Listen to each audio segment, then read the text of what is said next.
Okay, welcome back to EduWeave Online Education Expo. We are going live with the contest that everybody is looking forward to, the Educator Speak, the third edition of Educator Speak. This is a contest that we premiered in the first expo in January of 2020, where we showcased educators from across the world on a particular topic. They present a paper, and from the entries that come through, we have a live event wherein the finalists will be, the prize winners will be declared. This time we have a very, very interesting topic, which is the vision of BSEI and EduWeave this time for the expo, which is empathy. So quite a lot of contests, quite a lot of work is happening around this particular topic, empathy, and Educator Speak also has this topic, empathy in education. So a big thanks first and foremost for all the educators from across the world who participated. When we spoke to the judges, the first thing that they said was it was really, really tough to pick the last 10. So that's a kind of work all of you have put in to create those entries. So a big thanks to all the contestants who have participated in this. And I think participating itself is a big thing in such a contest. And a big congrats to the 10 of you who are here today as a finalist. So we look forward to some engaging presentations from you. I am very sure how it has all been said and dealt with, but just for the benefit of the visitors who are going to watch you live here, each contestant will be called out by our student volunteer. They will come and present it for 10 minutes and our judges will judge them. Then we move on to the next person and the next person till everybody is done. 10 minutes is the time. So contestants, a clue to you, stick on to the time because judges are going to look at it. Because I think as educators, time is something that we teach the children. So I think we need to start by doing it ourselves. So 10 minutes is the time that each of you get for your presentation. You can have your PPTs displayed. We've already engaged multiple access, multiple share option. Anybody can share it. So only one at a time. So you can share it at that point of time. We will start the moment you are ready. So we'll give you a minute or two to just get it ready and we will start. But please remember, we have a real tight schedule. So ensure that you don't delay it at all. Let me start by introducing our judges. So most of you are keenly awaiting our judges. So let me start with the first judge of today. She's currently a PhD student in Science and Education at the Graduate School of Education. Prior to starting a PhD, she was a research associate with SK Partners, where she worked towards building measurement and evaluation capacities in informal STEM education. She earned an MA in Education from Stanford after completing an MS in Molecular Biology from the University of Toledo and a BSc in Biochemistry from the University of Mumbai. She taught field trip programs at the California Academy of Sciences, where she developed a keen interest in conservation and sustainability education. She has a very deep passion for science, which comes from spending several years doing laboratory research in biology. She has also taught undergraduate biology for 3 years. Her current research interests include evaluation in informal education, developing innovative measures of learning, and professional training for informal educators. Our first judge for today is Archana Kannan. Please welcome Archana Kannan to the event. Archana, you want to say a hi to all the contestants and wish them all the best? Yes. Can you hear me? Yes. Okay. Go ahead, Archana. Yeah, thank you. Thank you so much for having me here. I'm really honored to be here and I want to wish everybody all the best. And one thing I want to say is I am also here to learn from all of you. So even though like technical sense, I'm a judge, I'm really here to learn from each and every one of you here. So I'm looking forward to it today. Thank you, Archana, and very warm welcome to the EduWeave community. Our second judge is a good friend of mine. She's a principal of Delhi Public School, Bangalore South. DPS South, as it's fondly called. She has been an active educator for the past 2 decades and is passionate about fostering progressive thought processes among facilitators to cater to the needs of 21st century learners. She was recently appointed as a principal of DPS South and has been involved in diverse projects that has brought about a change in the student culture. She received the Power Woman Award, an initiative by Lead India Foundation with 108 extraordinary women who were chosen to create a world record. And she was facilitated on March 8, 2021. She's a recipient of the Teacher of Excellence in Teaching as well. Our second judge, Anita Bijesh. Thank you so much, Manoj. And as Archana said, I jumped at the opportunity only because I know that this is going to be an excellent learning experience. It's really going to enrich us as educators. And I'd like to wish all the participants the very, very best of luck.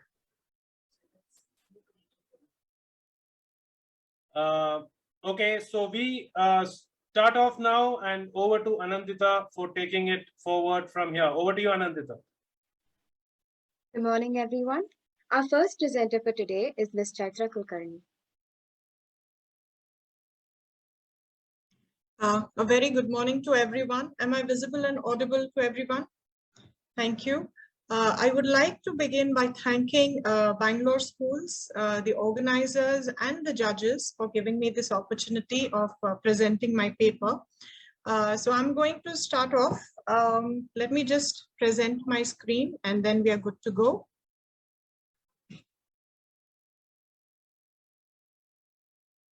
Yeah, so is the screen visible?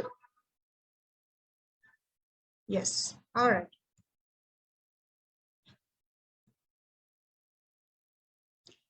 Yeah, so George Eliot, the English novelist, has quoted empathy for us. He says that opinion is the lowest form of knowledge and empathy is the highest form of knowledge. This is how I would like to begin. Hi, my name is Chaitra and I'm here to share and learn more about the magical power of empathy, just like all of us just mentioned. So let's begin with the beginning. What exactly is empathy? So as you can see in the picture, it's looking from another perspective. The Merriam-Webster dictionary has done a fine job in defining empathy for us, but I will not be getting into the definition. Simply put, it means the ability to share and experience what the other person is going through. So what exactly does it mean? We all have heard the phrase walking into somebody else's shoes, right? What exactly does it mean? It means that only when we walk in the other's shoes, we know where exactly the shoe bites and what the person is going through. So let's revisit the earlier quote about opinions and empathy. When it comes to opinions, there is no accountability or responsibility, right? It's just so easy to give our opinions and pass judgments. However, when it comes to empathy, it takes a lot more, right? We have to rise above ourselves, give up our egos, and actually strive to understand, feel what the other person is going through. Easier said than done? Absolutely. But is it impossible? Definitely not. With awareness, acceptance, and daily mindful practice, we can make empathy a way of life for us.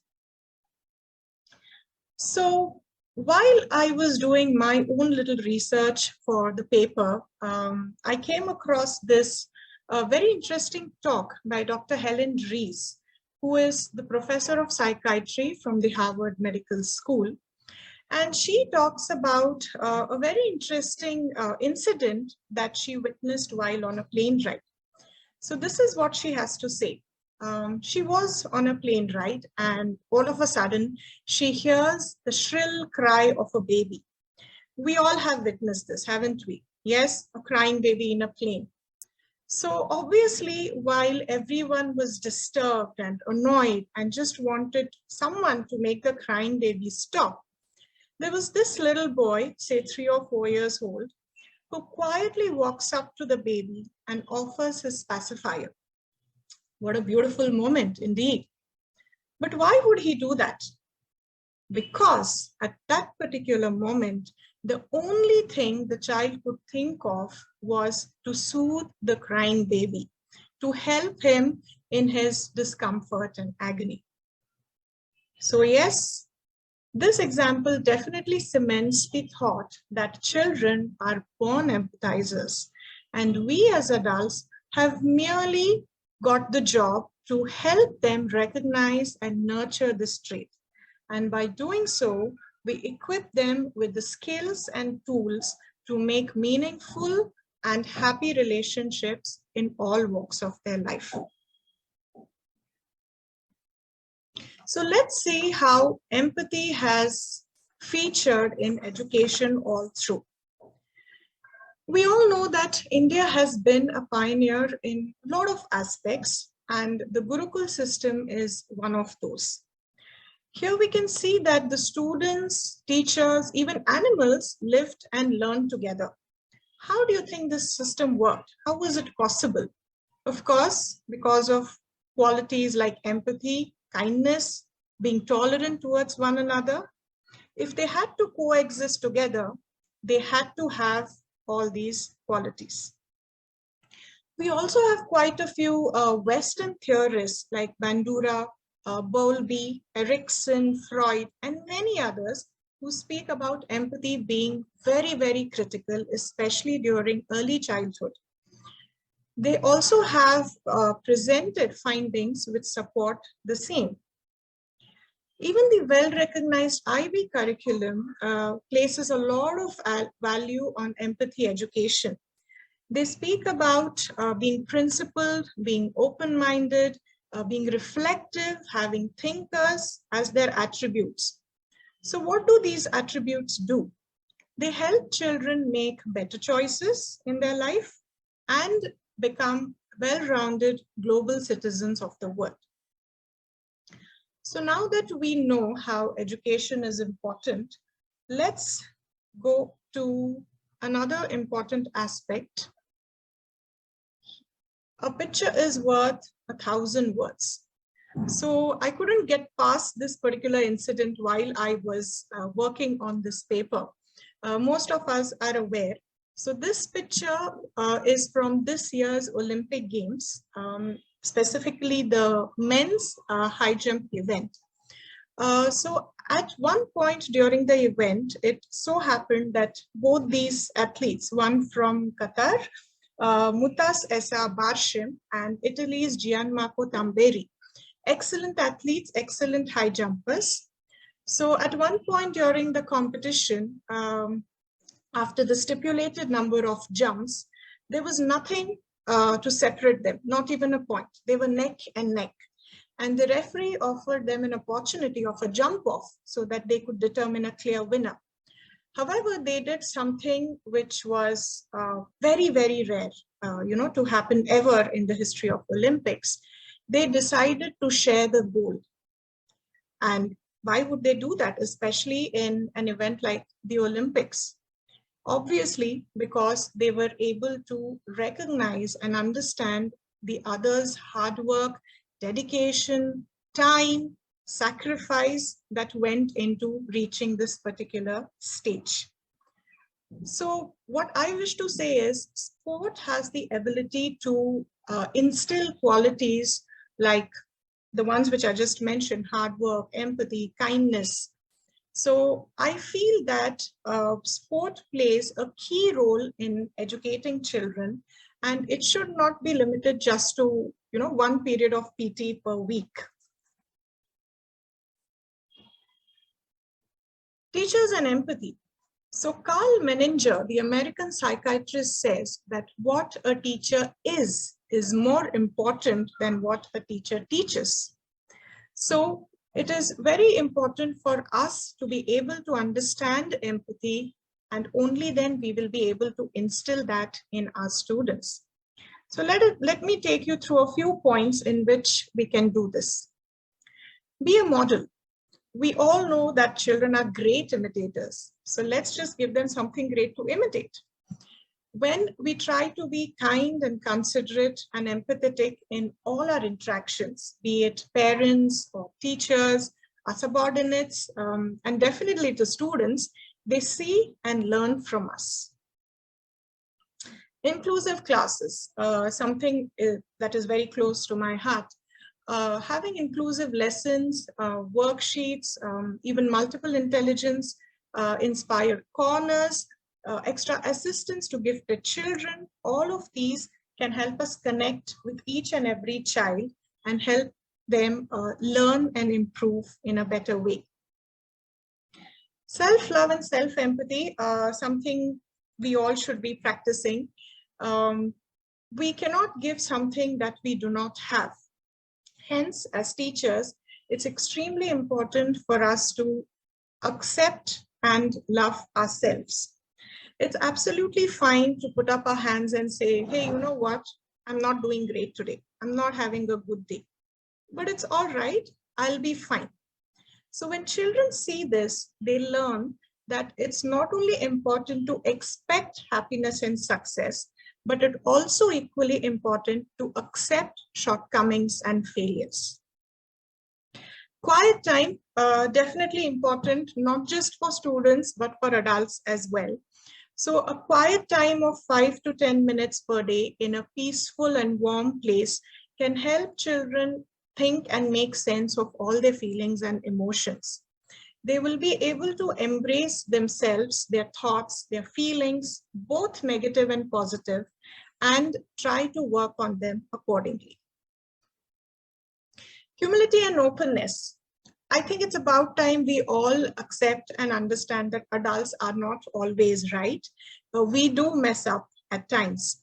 So it definitely helps for us to be open and to be able to learn from our students as well. Only when children feel heard and validated and accepted for who they are, they can grow up to be self-assured and empathetic adults.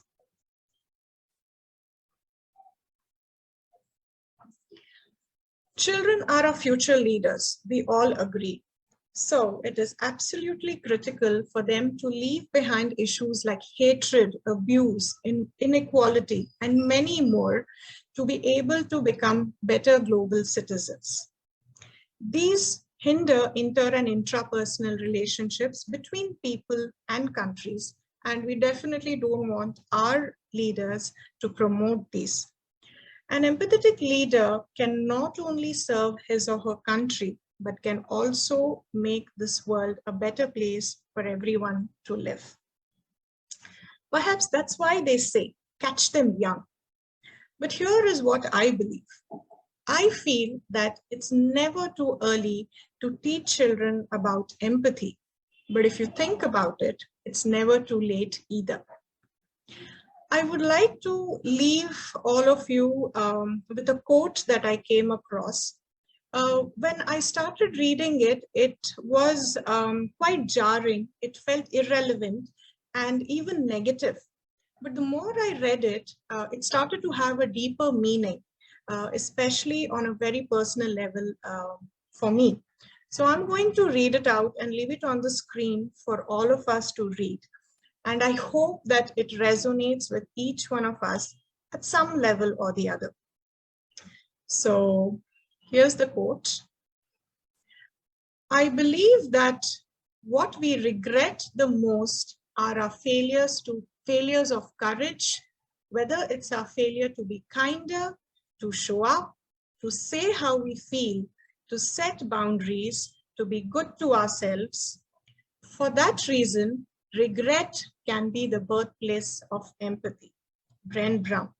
So with this, I would like to end my presentation. I hope I did not overshoot my time limit. Thank you to all the judges and the other participants for patiently listening to me. And I would like to wish all the other contestants all the best. Thank you so much.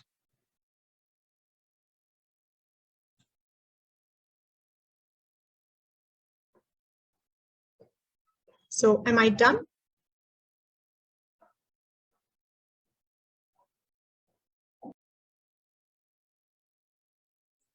Anandita? Yes. Yes, you are. Thank you so much, Ms. Kulkarni. Thank you so much. Our next presenter for today is Ms. Aisha Firdaus.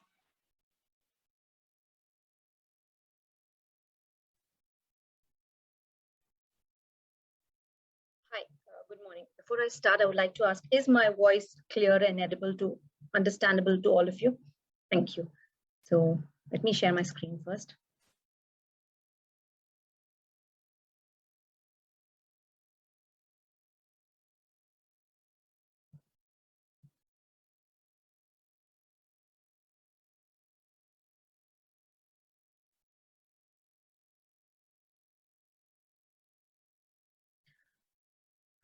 Hi, good morning. My name is Aisha Firdos, and I'm a stay-at-home mom of 2 girls.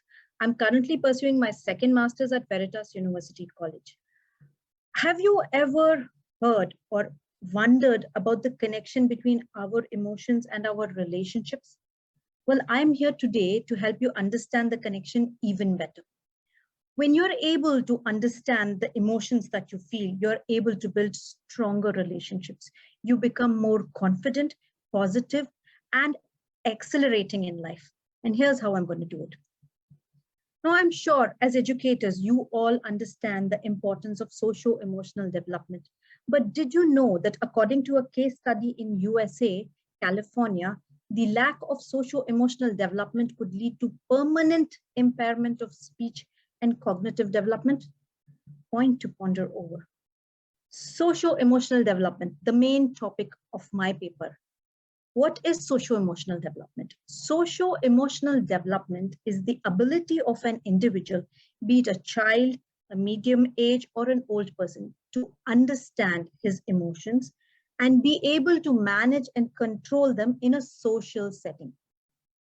Now, to break it down, there are 2 aspects to socio-emotional development: emotional development and social development. Emotional development. There are 3 stages to emotional development. What is emotional development? First stage to emotional development is to be able to recognize your emotion. I'm happy, I'm sad, I'm angry, I'm frustrated. I understand if people get negative. 1. Stage 2, understand. I'm frustrated, but why am I frustrated? What is making me feel this way? I can't get this problem right. I can't solve this math equation, so I'm frustrated. Fair enough. Crossing of stage 2. Stage 3, and the most important stage. How do you deal with it? I can't do this problem right. I tear my worksheet and I'm never going to try it again. Or let me have a cup of coffee and probably I can ask Dad for help. We do it together.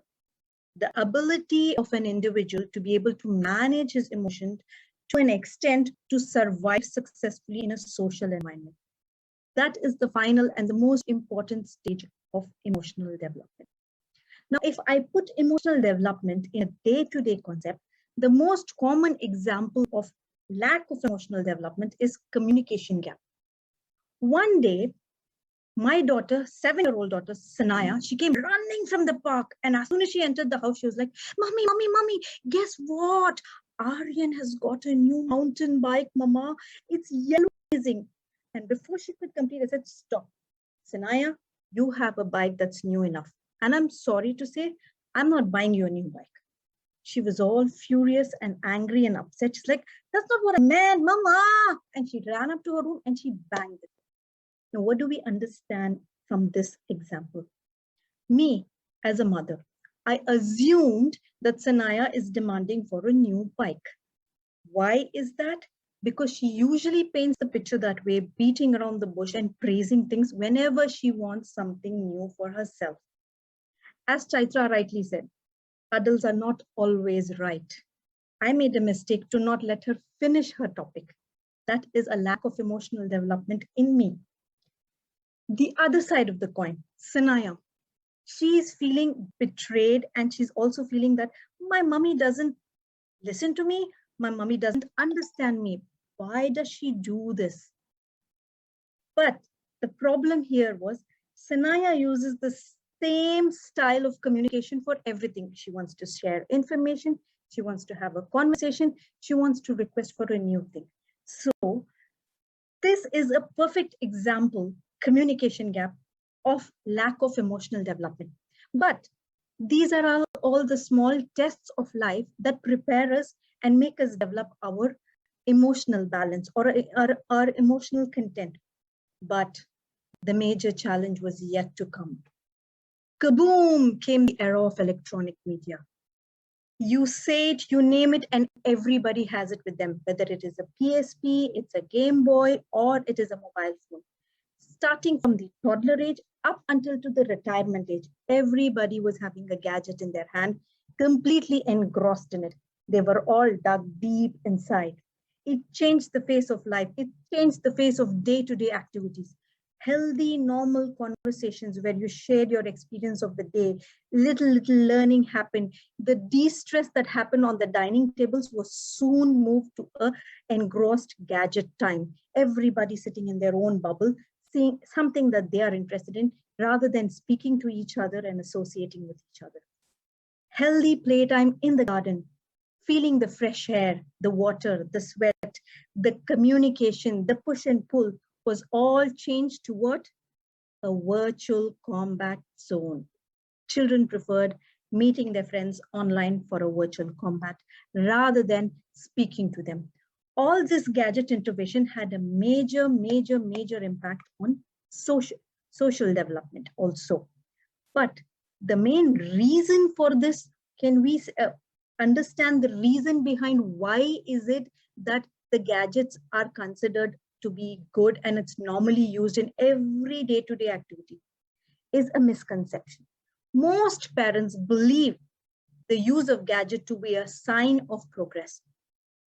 I'm sure all of you are parents here, but do you not agree with me here when I say that every parent today believes that the earlier a child can use a gadget, the more advanced he is, which is not true.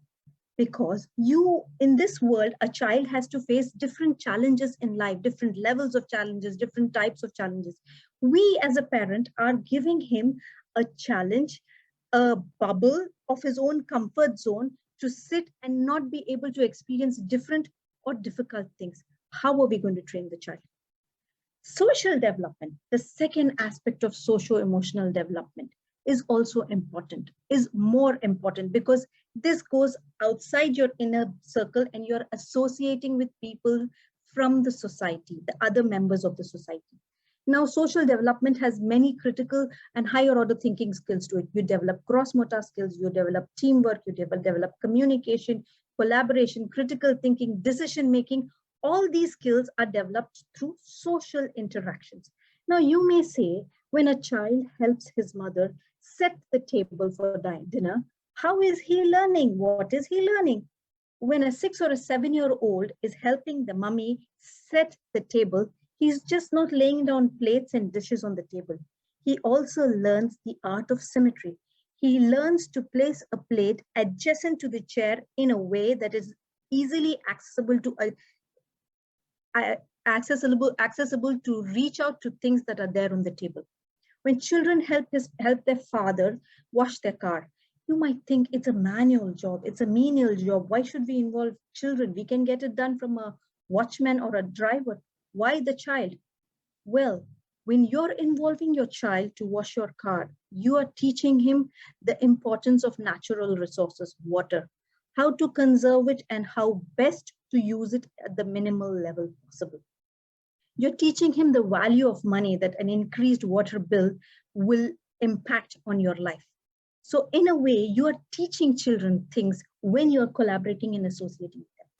Children, when they are in a game of chess, Ludo, or even Monopoly, and one of them is cheating, the other feels the pain or the discomfort or the dislike of being cheated by a friend.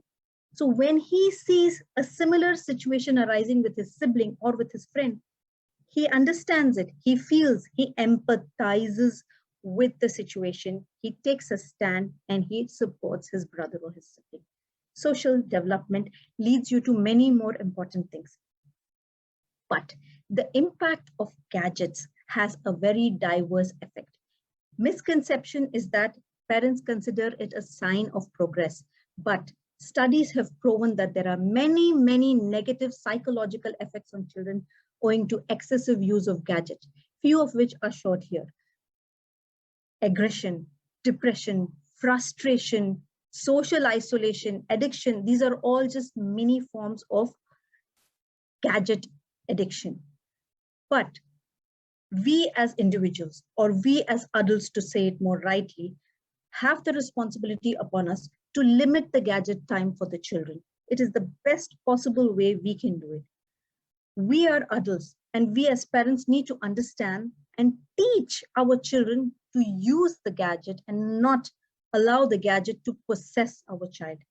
One great example that I would like to share with you today is the ruling for kids gaming time imposed by China. This year, August 2021, China released a rule whereby the adults, parents, caretakers, or even guardians are responsible for the child to use limited gaming hours for up to only 3 hours per week. This is a step, or I could say a ray of hope on the other side of the tunnel. With this, I conclude my take on empathy in education. When a child is able to understand the difficulty of a maths question, he is able to empathize with his friend who hates mathematics as a subject, despite mathematics being the favorite subject of the first child. So together, we need to stand and work for this.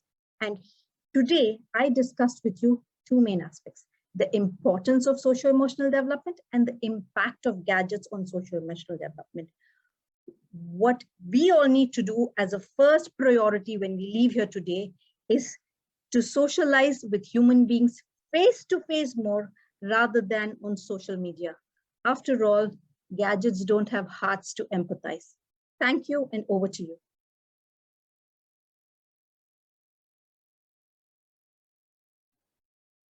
Thank you so much, Ms. Firdaus. From now on, we'll be reminding you when 10 minutes are up. The next presenter is Mr. Prakash Madhwani.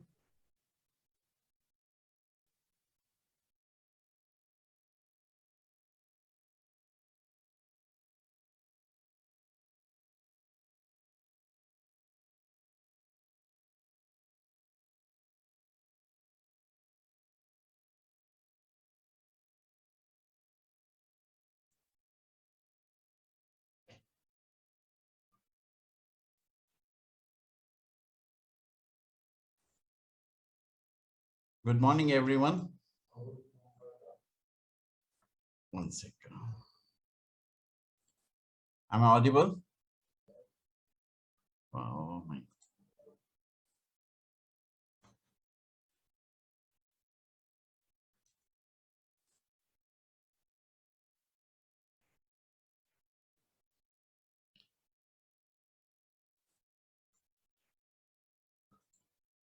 Yeah.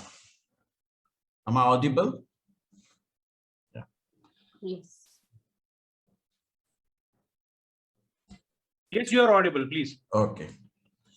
Yeah. So to begin with, I'm feeling a bit odd because I think all of the presenters are ladies and some of them are parents. And here I am, a grandparent, Buddha mil gaya. But all I can say is, देखा है जिंदगी को कुछ इतना करीब से. So what I speak is what I have seen and experienced from my role as a grandson to my role as a grandparent.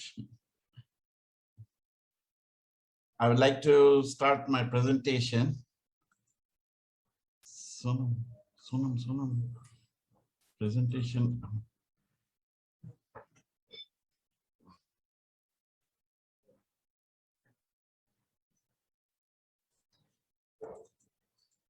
Well, my name is Prakash Madhwani, and I would like to say, where is the...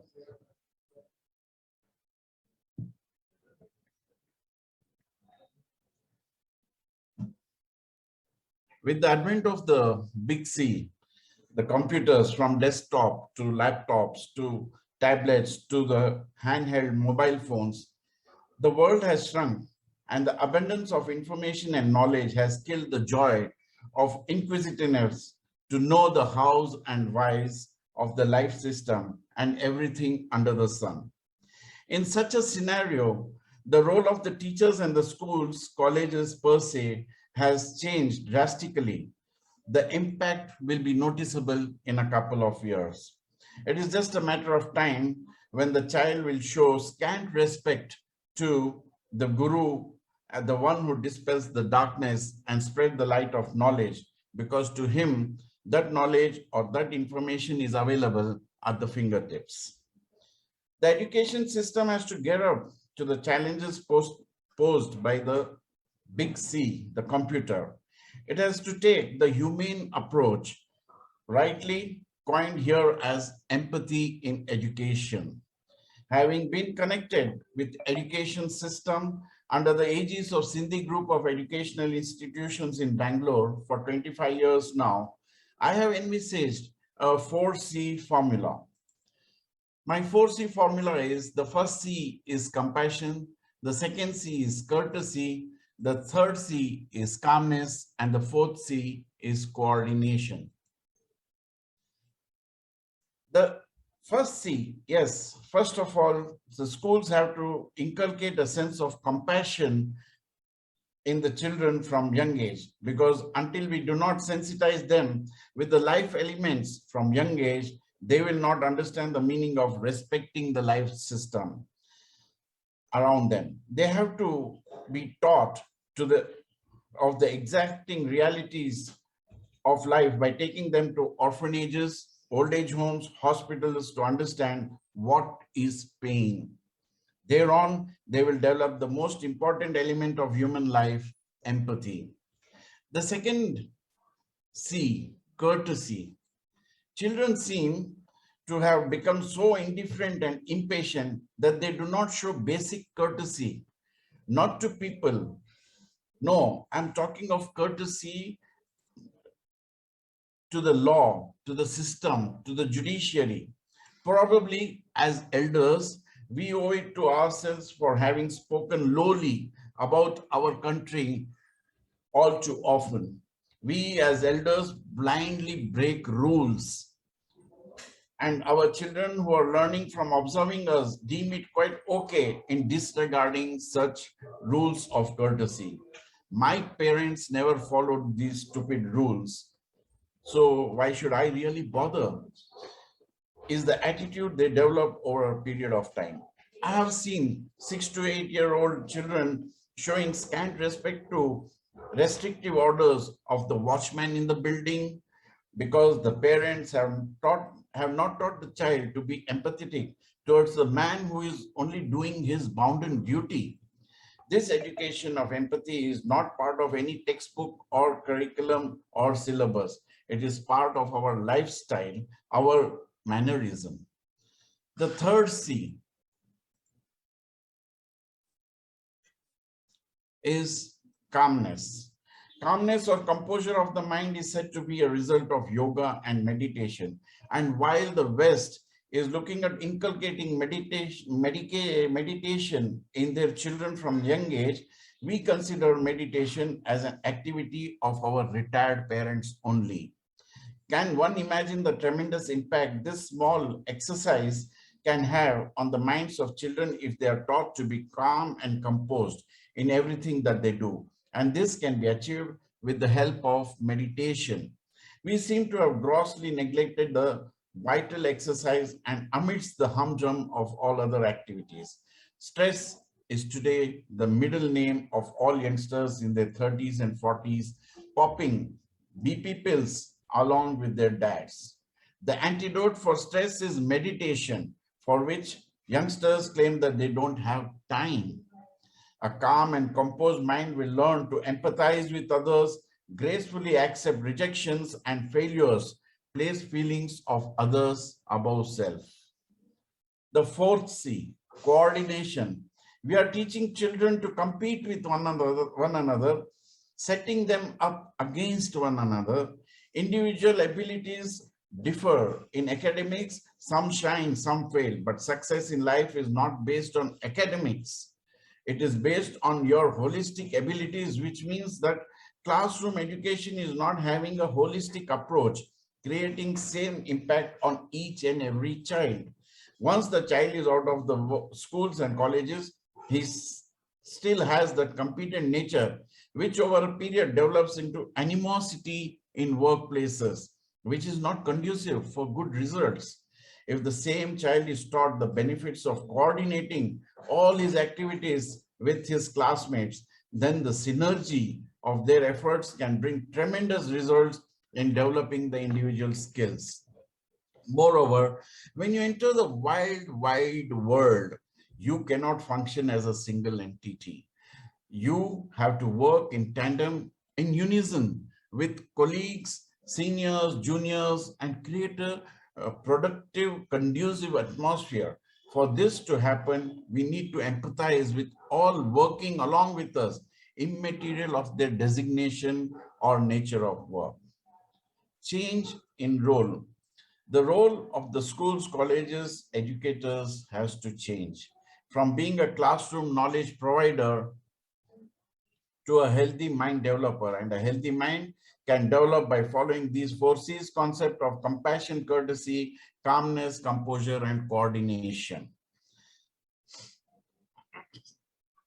It is said, catch them young, and if we start training at schools for children to follow the law of land, follow rules, develop a love for nation, have a calm mind by introducing meditation in schools, compassion for all that is around them, respect for all living and non-living beings, and work in tandem, in coordination with their classmates, then I think the next few years, we can have more sensitized children who will bring the change that we all keep talking about. Let us first change our outlook, and then we can change the outlook of our children. We are the role models whom children will follow, as mentioned by other speakers also. Self-proclamation. As parents, let us take a vow today that we will refrain from using the mobile phone while driving. We will diligently obey traffic rules. Effective waste management is our responsibility. We will respect our motherland, her laws and judiciary. We will keep a cool mind all through the day. We will own up our follies. We will respect others, display courtesy to all around us. Remember, our child is observing us. As parents, we are his or her first role model, and she is going to follow our footsteps on, and all these habits of ours are going to be his or her habits in future. That being so, first of all, we need to change. Let us be the change. Benign innocence. Remember, children are children. Truancy, naughtiness, mischief is all part of that age. But above all, there is a benign innocence in every child, which we have to keep in mind. The growing mind of the child needs to be molded with empathy, create a sense of belonging and respect for disciplinary rules. Guidance for teachers. 10 minutes are up. Yeah, just last para. There are simple rules I have learned in making children endure us as teachers or gurus. First of all, change the mindset from being strict to stern. It is more effective way of getting things done. Instead of being punitive, doling out harsh punishment, be restorative, make the child realize the mistake, and you should let us teach them to be patient under all circumstances.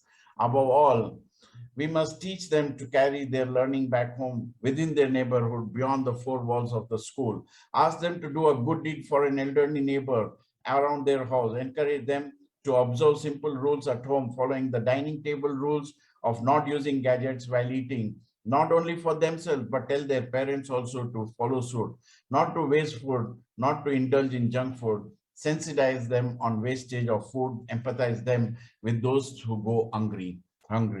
Keep the parents well informed about their child.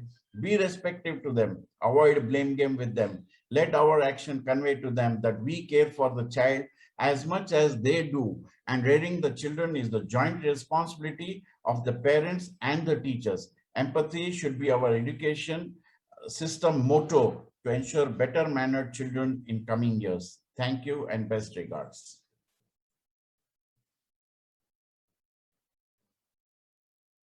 Sorry for overshooting, but then I was a little technologically challenged. Thank you, Mr. Madhwani. Our next presenter is Rashmi P. Raju.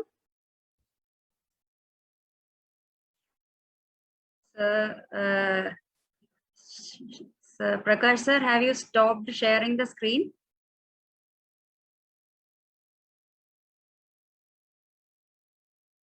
Thank you, sir.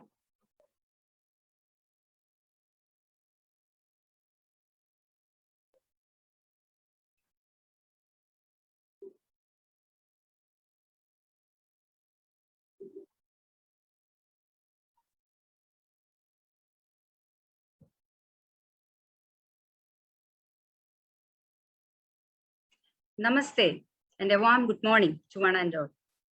My name is Rashmi P. Raju. Teaching for me is a passion. Teaching may not be the most appealing job to many in the world.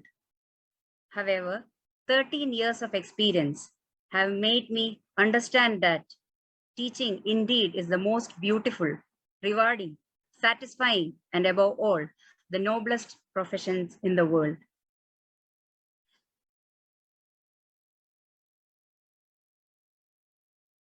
Education, as you all know, is the process of continuous learning or acquiring knowledge, skills, values, etc. It is a never-ending process. There are many methods of education like teaching, training, orals, discussions, storytelling, etc. And with the outbreak of the pandemic, most of the educational institutions have confined to new modes of teaching. Virtual and online modes have become the new normal.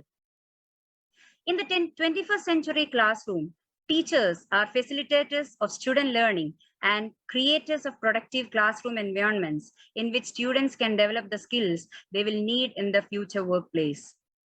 The new role of a teacher in the present scenario is much different, and it requires appropriate use of resources and opportunities to create a safe, supportive, positive, and productive learning environment for all the students in the classroom.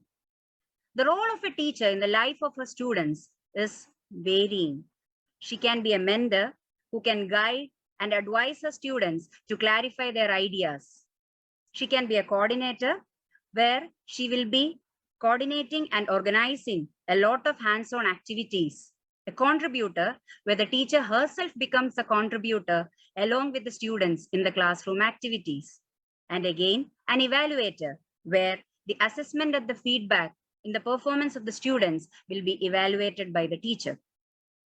Now, let me move on to the topic of the day, empathy in education. What is empathy? Empathy in simple terms means the ability to understand the thoughts, feelings, or emotions of someone else. And you all have heard the differences between sympathy and empathy. Sympathy in simple terms means feeling sorry for someone, while empathy is definitely understanding the pain. Sympathy and empathy are not synonyms, but they're definitely related. Empathy is relatively stronger than sympathy. If you have a sense of empathy in you, you consider yourself in another person's shoes and view the situation from their perspective, as rightly said by Chaitra ma'am. And in education, having a sense of empathy in you will reduce the possible conflicts and strengthen your bonds with others at workplace or school, be it superiors or colleagues or students. What is the significance of empathy in education? Well, let me just quote my experiences of the past 13 years. As a teacher, I have always felt that students would always want to receive positive reinforcements from the parents, elders, or teachers. Small words of encouragement like hats off to the brilliant presentation, wonderful work, keep up the good work, etc. Even during the online sessions have made my tiny tots get motivated to become enthusiastic learners. This in turn has improved the faith in myself as a teacher. There are definitely a number of life skills which are basic life skills that are included in our current education scenario, like critical thinking, problem solving, leadership attributes, developing communication skills, a number of basic life skills. So when empathy has to be taken as a basic life skill, it should be developed as a basic life skill that would definitely help the children, not only in their childhood, but also in the youth as well as in the adulthood. How can we build or develop empathy in education? Empathy can be practiced only when we know the exact meaning of empathy. The sense of feeling of others, the sense of helping others, all these should rightly begin at home under the guidance of parents. Then comes the importance of school or education in nurturing these small, young, tiny tots of wonderful kids to become the better individuals of tomorrow. How can we as teachers or how can we as educators develop empathy in education? Students, right from the smaller classes, watch their educators and grow. The educators always have a feeling of caring and helping others around them. And these students definitely will take these attributes from them and practice them in their real life. It is very common that you feel sympathy towards a person who is in need of help. But sometimes we forget. We forget that we are forgetting to help them when they are in need of help. Educators can come to the rescue at that point as well. How can they help the students? They can help them in overcoming the void or gaps that are created in such situations, and would definitely help them to think about others, what others feel, or even listen to them when they are feeling down. So the basic role that an educator can play is to develop the character and behavior of his or her own students. This will automatically help the students to listen to their elders, family members, and peers, develop self-control at times of anger, annoyance, etc. Encourage them to broaden their area of concern, respect and value differences. Now, achievement of empathy in education. Empathy is not something that can be achieved on one's own abilities or skills. Definitely, if you're a part of the school or a society, certain thumb rules have to be followed in order to achieve that particular empathy in education, which in turn will help the child in his or her life. Let's move on to the first one. Practice makes a man perfect. This has been the proverb that we have been listening since our childhood. Definitely, practice makes a man perfect. Let's open up the windows of opportunities that will help to develop the sense of empathy in children. And thus, they will be widening their area of concern. They will not be confining themselves to their family or friends alone. But what they learn from the school and family, they will be able to spread it to the whole world. Definitely, we can have or we can encourage students to be a part of certain role plays, certain case studies that will definitely change their outlook on this matter. Set examples of empathy. Explaining empathy is not the only thing that we can do to our children.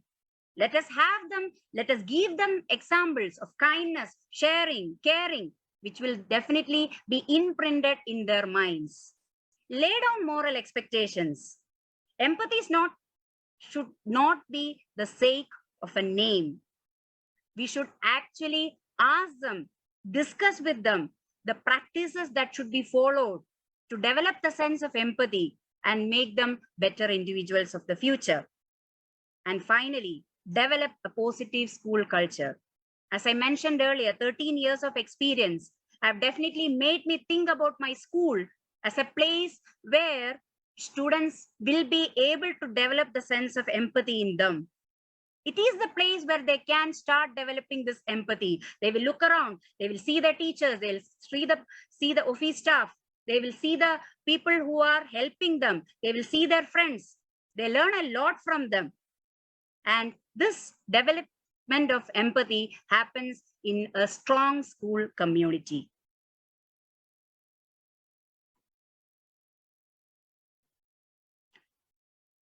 So children who are empathetic will be definitely helping their family, friends, and the society in which they are a part of.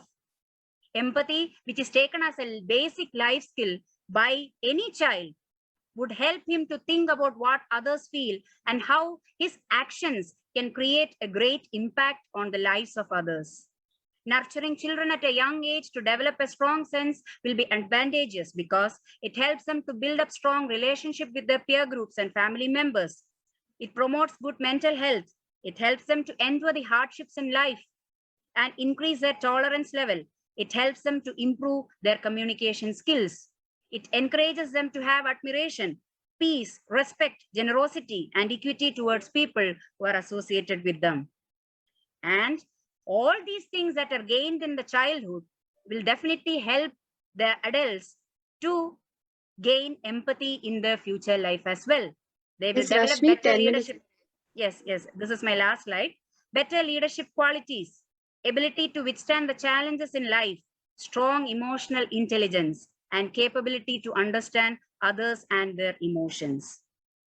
Thus, we can understand, or we can keep in mind, that empathy becomes a basic foundation in a student's or child's life to take care of, to think about others. And this will in turn help him or her in the future life that follows. I would like to conclude by quoting the former US President Barack Obama. Learning to stand in someone else's shoes, to see through their eyes. That's how peace begins. And it's up to you to make that happen. Empathy is a quality of character that can change the world. Thank you. Thank you, judges. Thank you, my co-participants. And thank you, Bangalore Schools, for giving me such a wonderful platform to present my paper. Have a great day. Thank you. Thank you so much, Ms. Rashmi. Next, we'll be having Ms. Anupama Karthik presenting. Namaskara all. I'll just present my screen.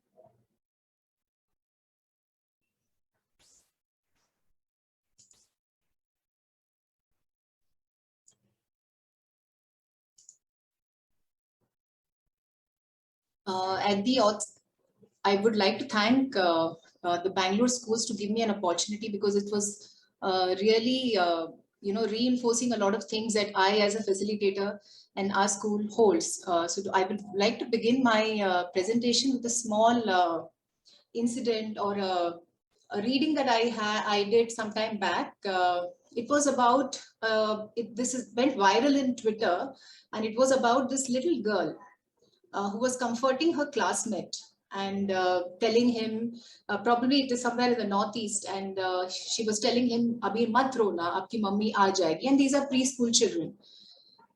So what really struck me was that how much connect this small video clip had with so many people. You know, there were so many comments and so many people sharing their view about this.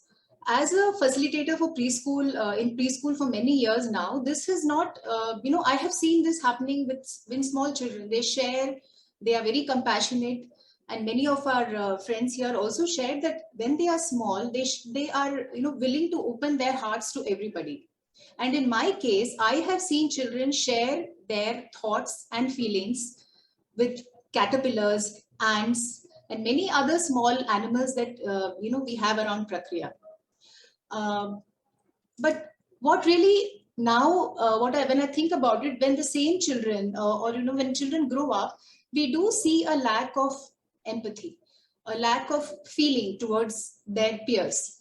To give you an example, I was traveling in the metro train some years back, and I happened to overhear a conversation between a bunch, I think they were probably in 10th grade, and they were all discussing their pre-board marks. And they were just openly discussing, and there were this group of children who was squirming in their seats. They were so uncomfortable with the whole idea of sharing marks, because obviously they hadn't done well. But their peers were not really aware of what was happening. They went on speaking about it without even realizing what their friend was going through. Now, as an educator, it set me thinking on why when we know that children and all of us are born with this innate ability of empathy, where does it go? So it has forced me to question myself and my colleagues time and again, that what is our role as adults in their children's life? Are we educating our children to relate, understand, and care for each other, or are we just educating them for a career? Most of us, when we work in schools or when we meet parents, the main focus seemed to be on how well my child is doing in academics. How well am I, is he able to do well in a certain thing? We never think about anything else. So what are we doing? Are we enabling our children to look at themselves as a part of the community? Or it's just reinforcing the belief that it's a dog-eat-dog world, and so it is each one onto oneself? Do we really want that for our children going forward, when we have gone through the same, and many of us at many point of time were not happy with the decisions that we made? So why are we subjecting them to the same thing? Shouldn't we be enabling our children to be co-creators, co-handholders, co-owners of a community? Now here, a community is where we live in.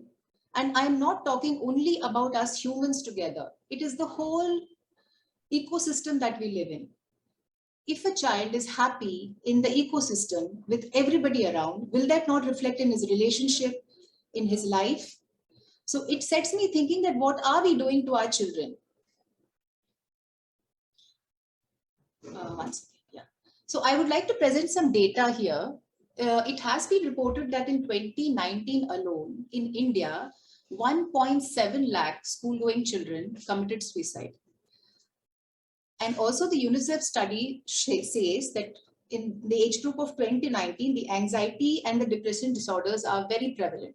Now, I know in India, mental health is not really that much of a focus, but the present pandemic times has thrown open a Pandora of problems relating to mental health.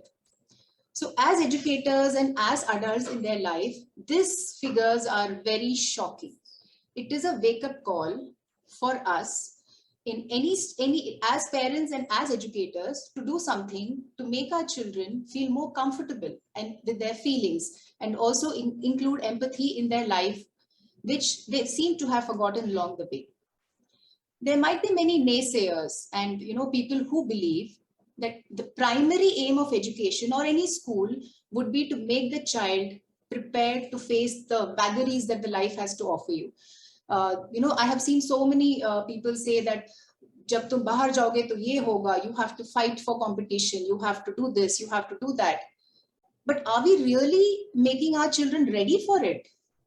For people who feel that academics is the focus of an education institution or us as educators, here are some facts. The authors of Emotional Intelligence 2, Travis Bradbury and John Graves, found that high emotional intelligence and empathy people tend to do well in their jobs and are great influencers. In our school, we also feel that when the focus is not so much on competition, on constantly being one against the other, we do see that they are able to take academic success as well as failures in their stride, which is very important for a human being. This kind of education and including empathy in education also makes us accept us for who we are and in turn accept others for who they are. Isn't that the basic rule of empathy? Putting oneself in others' shoe and also bridging the gap of diversity. When you understand others' perspective, you are also, you validate your perspectives in that way. So having empathy as a part of school curriculum in a very different way helps us build meaningful and fruitful relationships. Now, how do we go about doing it? Many of my friends here have already pointed out, there are various things that we do include in our schooling system. And the main thing I feel here is to not make it into another graded subject, but keep it as a part of life, as a part of growing up. The first point that I would like to bring here is building human communities. See, as a teacher, we all know that nurturing plays a very important part in the child's growth. We all know innate, there are a lot of things that every child is born with, but no child is born good or bad. It is the nurturance that the child has that helps in building the human communities. And how do we do that? If we as adults and we as a community show empathy towards each other, children mirror that right from a very young age, which helps in building communities which are empathetic to each other. The next would be to create a non-evaluative, non-judgmental classroom environment. For that matter, even a school, if you have, like one of my colleagues, friends here were pointing out that how if you behave in a certain way to your help and in a certain way to somebody who's senior to you, the child picks up on those things and then starts making his own judgment. Do we really want that? So if we consciously do not make that divide and behave equally well with everybody, the child also knows, okay, this is how it is, this is the way of life. And here I would also like to bring one point that feelings are from the heart, and most of the time when when schools talk or when we talk about having a very open classroom, it is mostly about sharing their thoughts and ideas. But here, when we want an empathetic classroom, it is not only sharing about thoughts and ideas, but also sharing about feelings. Feelings come from the heart, and empathy is all about the heart. If the child is with oneself and is able to, say his emotions openly, he will be able to receive emotions and handle, emotions sensitively even from others. So that becomes a very important thing. Also to provide experience and triggers for the same, wherein the child will learn the value the web of life. Now, what do I mean by the web of life? When you say web of life, it is not just your peers, your parents, your friends, your extended family. It is the whole ecosystem that you're growing in. The animals around, the plants around, the nature around, they are also an equal part of a child's ecosystem as anything else. And empathy, if it is brought in from the smallest microorganism, from a very young age, if a child is said, okay, this ant is here, you see the ant, but is it really troubling you? Do you really want to go and squash it? Does it really hurt you? Giving triggers like that, which makes them think that as they value their life, they have to value others' life. So this also cements the idea of empathy in a young child. Last but not the least, seeing the child as a whole. We have been working with this Gandhiji. We strongly believe with Gandhiji's head, heart, and hand, where everything comes together, and then the child is seen as a whole. There are various aspects that we all deal with. One is the physical, then the intellectual, the emotional, and then the psychic spiritual. Growing up, we all have been brought up in different schools and different types of education system. But in India, most of the time, the focus has been on the intellectual and the physical. Somewhere, we do not tend to give importance to emotional and psychic spiritual, because we think... Anupama ma'am, 10 minutes are up. Yeah. So we would like to, give more importance to the emotional and the psychic spiritual. Emotion, like I pointed out, is from the heart. So giving children to express what they feel and value empathy would help in the emotional realm. The psychic spiritual, like many of my friends have pointed out here, giving them space to think, giving them an open time to think about themselves, think about the nature, will help them have a connect with themselves, which in turn will help the others. To end with, I would like to quote again Gandhiji. He said, "A good education is that which stimulates the spiritual, intellectual, and physical faculties of the children." So the head, heart, and hand together will make the child more empathetic. We have been trying to do this, and it's a learning experience on a daily basis. Thank you. And thank you all for listening to me.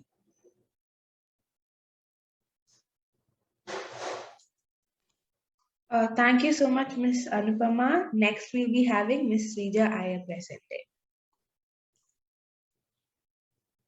Good morning, everyone. Sharing my slide.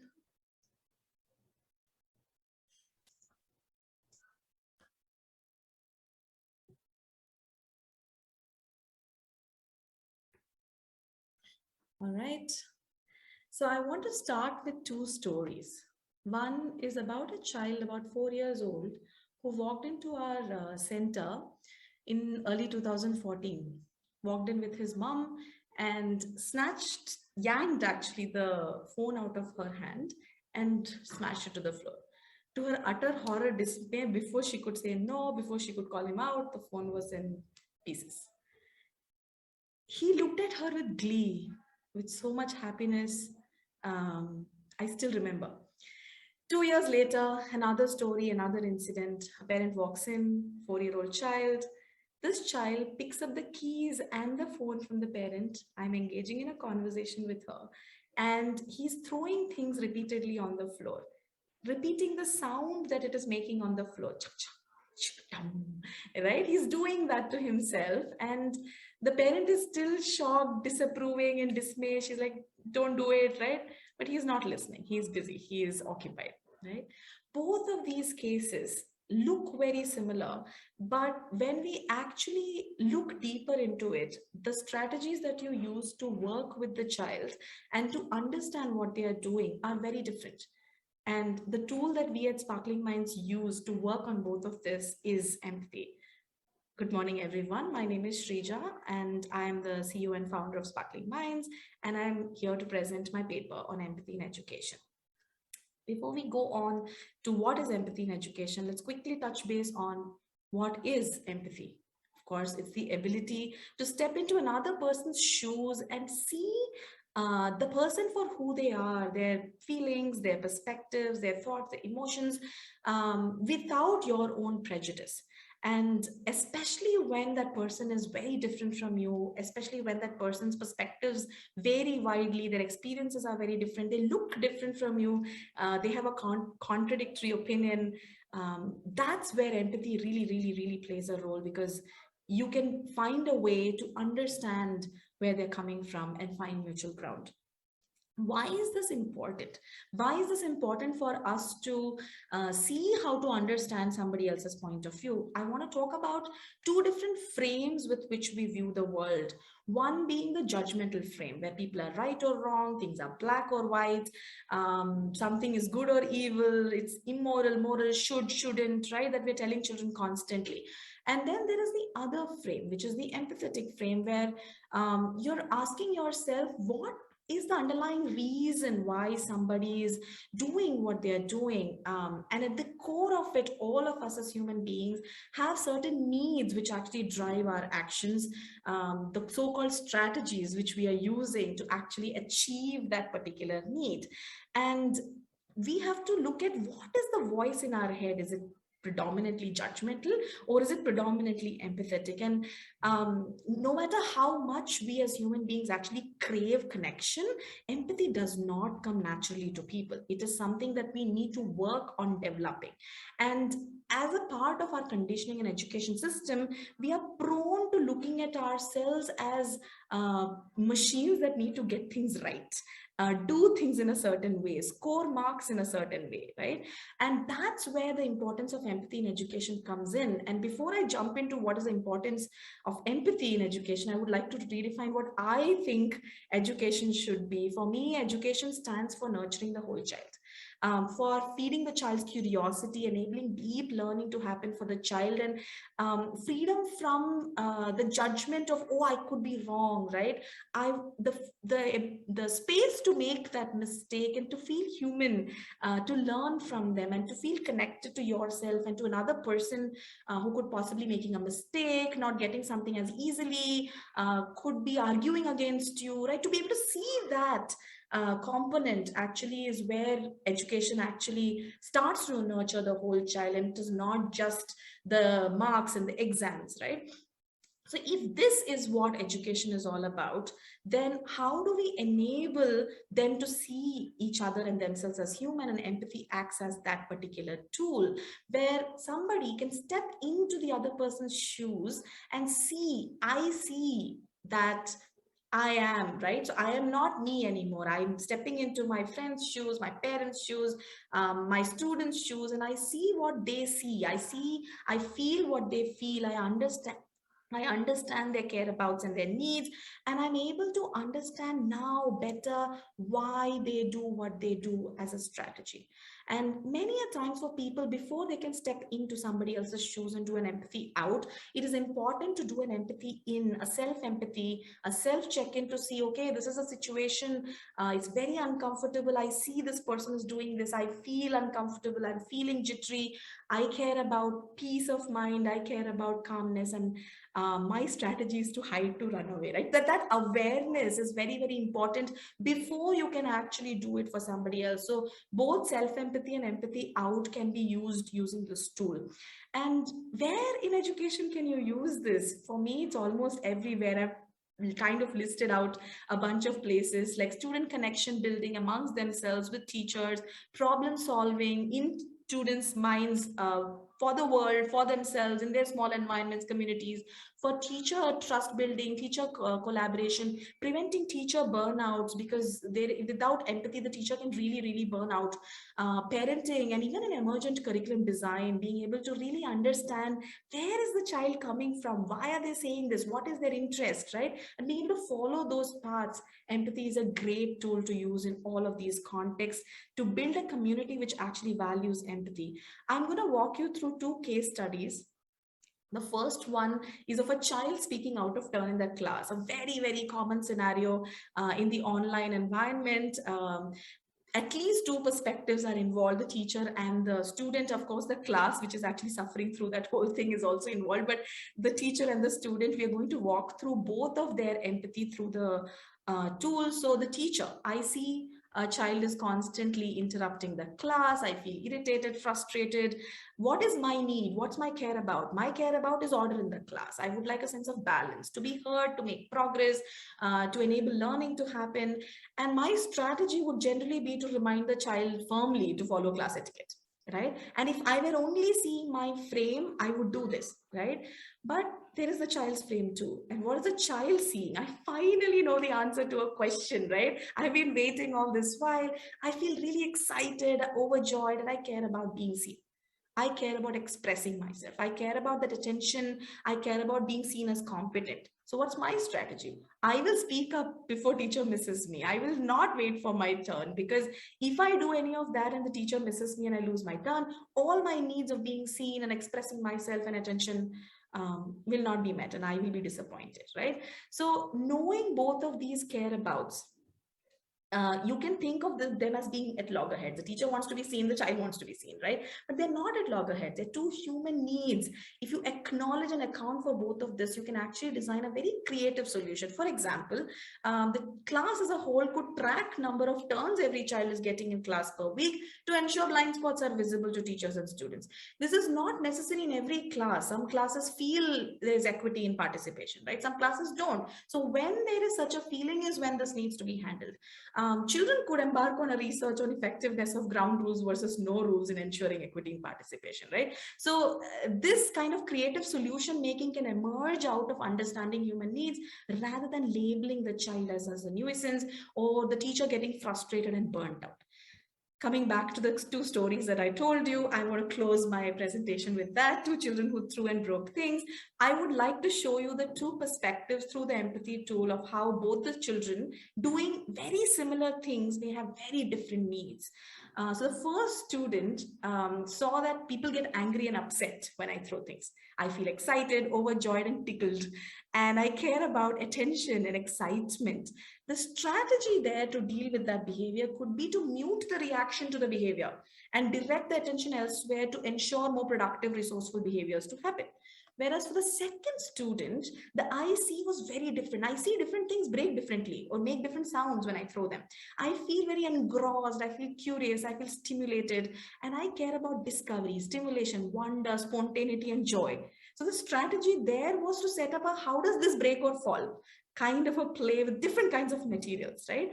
And this kind of a difference in understanding, right, enables the facilitator, the teacher, to look beyond the child's behavior and see the care abouts and then design accordingly, because no 2 children are the same and no general solutions apply to the children, and labeling is not going to help in any way. So how do you design creative solutions where children feel welcome, their curiosity is nurtured, deep learning is happening, at the same time burnout does not happen, right?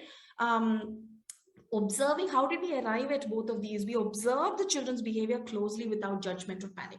So empathy enables the creation of that kind of understanding, as well as the creation of the solution through the tool process, right? Having said that, both of these solutions, whether you're trying to create a game, a play out of the child's antisocial behavior, or you're trying to create a sense of boundary around, what are you going to pay attention to or not, is not easy to achieve. Okay, so no matter what we are trying to do, we can run out of empathy if we are not constantly filling up our own empathy reservoirs as adults. In the environment, and no matter how much we know that it's the right thing to do, we can get triggered and we can get tripped. So empathy without assertive action and boundary can be a very draining experience. So for example, in the situation of the story of the two children, where we set up a play for them to actually try how does things break or fall, it is not that anything can be tried out, right? So the child has to negotiate with the adult in the environment as to what are you putting into your box and what are you trying to take for your experiment, for your play, right? It is not that anything that I'm curious about I can take and break, right? That needs assertive boundary drawing, assertive action to work with the child. So empathy alone without assertive action and boundaries can be a really draining experience. And as a culture, if we really want to build empathy and we believe in empathy as something that can enable children to grow and become whole versions of themselves and become change makers, we really need to build communities of empathy where adults come together and are able to figure out situations through the empathy tool, give themselves empathy, see their own child or their children or their context. Shrija ma'am, Done. I just want to, okay. Their own child as well as the others in that context, and that creates a positive flow of empathy for each and every child to develop their unique potential to enable them to become change makers. Thank you so much. Thank you so much, Shrija ma'am. Next we'll be having Ms. Smriti Khurana presenting. Thank you, everyone.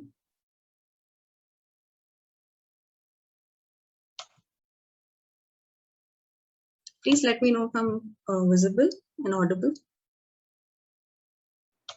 Yes, you are. All right, thank you. All right. So hi, everyone. A very good morning to you all on this Saturday morning. I'm Smriti Khurana, and I am the kindergarten and primary school counselor at Educator. Today, we're talking about empathy in education. I would like to start with the definition. So usually what we do is we start off with a definition to explain a concept. I was trying my best to think about something that comes from within, and the only phrase that came to my mind was putting myself in someone else's shoes. And that's a phrase that we hear from so many people. It's a phrase that even a grade 3 child can come and share it with us. Now, what is it truly to put myself in someone else's shoes? Empathy is seeing with the eyes of another, listening with the ears of another, and feeling with the heart of another. This is a quote that's shared by Alfred Adler, who's a psychologist, a pioneer psychologist. This component highlights that empathy is seeing, is listening, and it's also feeling. So it comprises of all the three components of listening, seeing, and feeling. Now, why are we talking about empathy? Why is empathy important?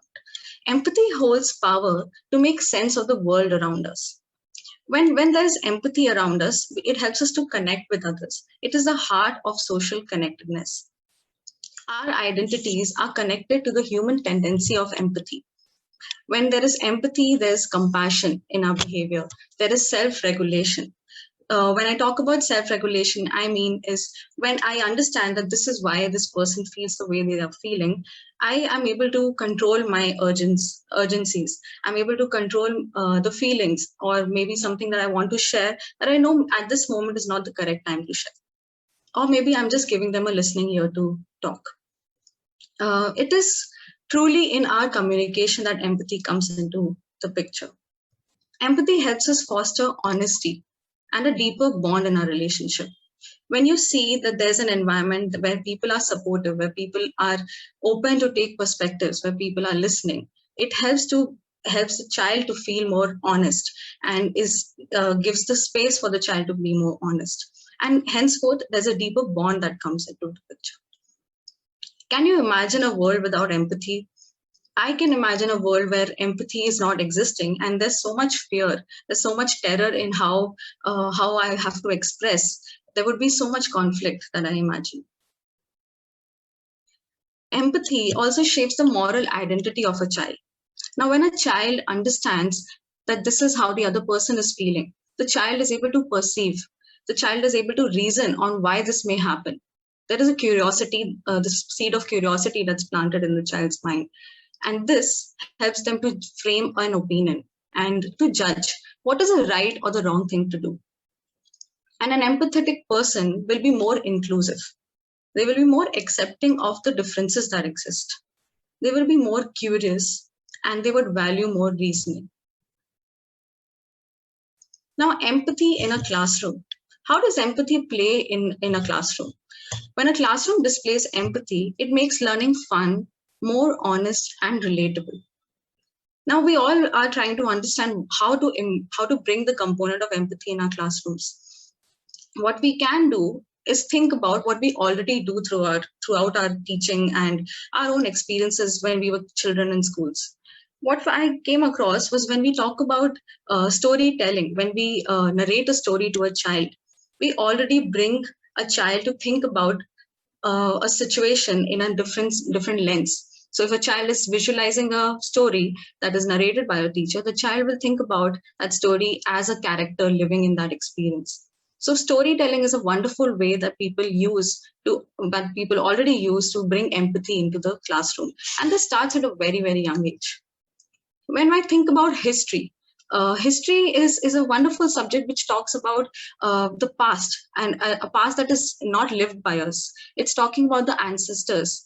And I can imagine when we talk about our independence, when we talk about our ancestors, there's a sense of patriotism that comes in. And why does this come? This comes because there's already the seed planted of empathy. I'm already imagining what my ancestors or my older generations have come across. So history is a wonderful tool or a wonderful subject where empathy comes into the picture. Children and adolescents learn best when adults around them display this empathy. When teachers display empathy through their curiosity, through wanting to listen to a child, that's a wonderful way where children feel more safe and more trusted in opening up and in sharing. And that's a way that teachers build that trust and bring empathy. Now, children spend most of their time at school rather than at home. After home, it's school that they spend most of their time. And how does this empathy comes into the picture? This empathy is, like I've mentioned, when teachers explain through reasoning, the child is understanding that there's another perspective that I can have a look at. For example, there's conflict. If a child looks at what I did and how the other person felt, that's a way that the child can probably look into the other lens. Educating students about the differences and planting the seeds of empathy at a young age takes us a long way in fostering connectedness and respect. Now, the child must know that what I feel may not be the way the other person feels, or may not be the way they look at things. And this subjective experience is something that we can start looking at a younger age. And as it grows, it fosters in the older years of life. And to understand the differences coming from a culture like India, with so many differences that we have through cultures, through our backgrounds, it's important to educate children about these differences and be okay with it. Now, I would like to talk about what EduWeave does to foster empathy in school. So one of the EduWeave's core value is to encourage sensitivity. We identify that everyone comes from a different background, and the idea that even though there's a difference in backgrounds, we are open to sharing our experiences, and we are also open to these differences. We are more tolerant and we want to listen. So one of the ways that in primary school we use is a Valuethon program. So Valuethon program is a curriculum that we create around different values, And each of these values, such as kindness, empathy, they go on for 3 weeks. So what children do is in their classes with the teacher, they do some activities, they do some reflection, and they watch some videos, and they hear more stories. And as and when these stories are taken forward, children learn about different things that they didn't know. And this brings a component of empathy where people share their experiences and they identify that we are not same. Empathy program in middle school. In middle school, we have an empathy program wherein 4 aspects are covered, which is empathy towards oneself, towards my peers, my community, and environment. One of the examples of this would be when children learn about community, they come across people with less privilege. In venture, children come from a lot of privilege. And when they see people with less privilege, it helps them to understand and see how different lives that people live in. The third is awareness sessions. Awareness sessions are these 1 hour sessions that happen in school where we identify grade-wise themes and topics and that are more appropriate to them. And we cover components of sensitivity, components of gratitude, and learning to work in a team. Peer counseling. So this is a very unique initiative that we have at Adventure. The kids at the senior school identify that sometimes there's a gap that is existing between the counselors and the students. So these students come together and we teach them counseling skills, basic counseling skills, for them to be in touch with the fellow peers. And they help each other through their struggles. And I think this is a wonderful way how empathy comes into the picture. Let's Connect initiative. Now this came through the pandemic, as we identified that the pandemic has caused a lot of socio-emotional lack in students and in our learners. And this platform helps children to connect in multiple ways through fun activities or even to work towards a cause and raise funds. Now, as I've been talking about how there are differences in peoples, of course, there's a conflict that comes across. And how does empathy come into picture when there's a conflict? We identified that instead of punishing, Adventure is taking an approach where we want to repair the harm. Now, harm here is a child who may have harmed the other person's feelings or physically harmed the child. We bring into the component of empathy through conversations that are more honest. We bring curiosity to want to learn as to what really happened, not restoring the dignity of the person who lost that dignity while this incident took place. So we are more curious and non-judgmental in our approach, and we want to have a conversation with the victim and the person who did the wrong deed. And may even have both of them come together and try to see each other through different lenses and to understand what went wrong and how did we all feel when this happened. So this is the way we address disciplinary concerns at Adventure. Now, one example that I remember, empathy in action, is the annual musical production that happens. At Adventure, every year we have an annual musical production where every child actually comes from any skill or any talent that they want to take forward. They would go across and they would participate in any activity. Could be even setting up a food stall, dancing, acting, or even raising funds through their initiatives. And when they work in collaboration, they identify that even though I'm able to do this, I'm interdependent with each other. And this interdependency brings in the component of respect and brings that we are different, but this is how we have to solve this conflict and move forward. So I think that's a wonderful way that empathy comes into action. Smriti, now finally, just wanted to let you know the 10 minutes are up. I would just finish this with just 1 minute. I just like to share that as a counselor, empathy comes in my work as a core of what I do. It is through the curiosity that comes in my work, through acknowledgement of the feelings that we share, that the kids share, and it's an ongoing process. I'd like to highlight that empathy is something that exists in people in different degree, and it is a skill that can be nurtured, and we must remember that. And finally, a very short incident that I'd like to share, an experience that a teacher shared with me. Recently, she got locked out of an online class. And when that happened, she, of course, was very panicked. And she came back in a few minutes. And this child, at the moment she came back, she said sorry. And she was very nervous. And the child came, and this child is saying that It's okay. We all have these experiences. We all get logged out of the internet. And I think that's truly what we see empathy in kids and what we want to highlight. So yeah, thank you, everyone.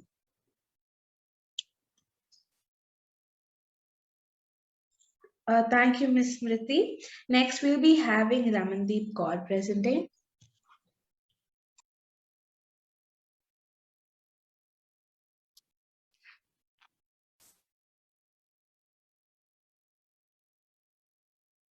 Yeah, I'm just checking. Can you hear me? Yes, ma'am, you're audible. So a very good morning, one and all present here. I'm so honored to have been chosen for this event. I'm grateful to BSEI for organizing this platform for educators to speak their mind. Before I begin my presentation, I would like to quickly tell you about myself. So my name is Ramandeep Kaur, and I am in the field of education for the last 1 decade. Once my teacher asked me in the class, Raman, what do you want to become when you grow up? So my instant answer was, I want to be a leader. But now when I think and reflect on my answer, there is a prefix which has been added to my answer, and that is an empathetic leader. Leaders can be empathetic, but feeling empathy is not enough. Acting with empathy is what's necessary. So with this, I'm going to begin with my presentation on empathy in education.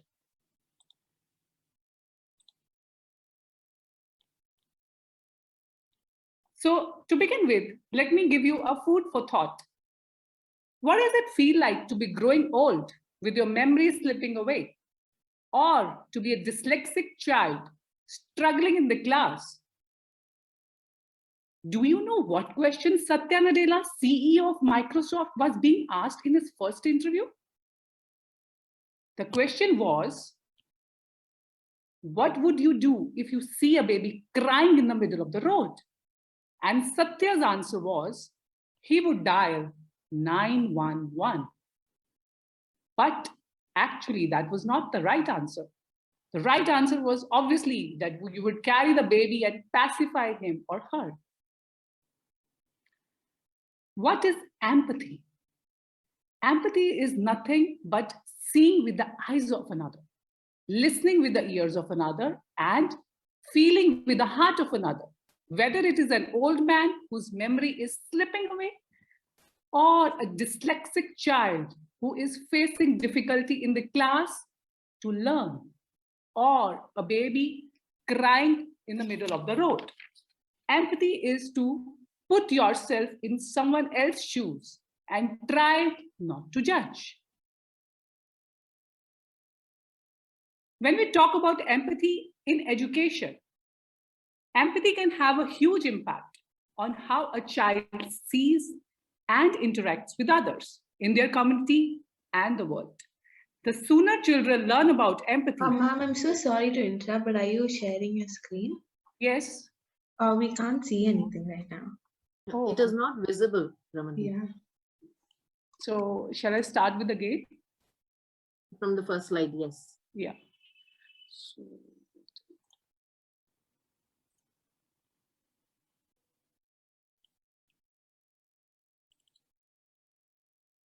is it visible now?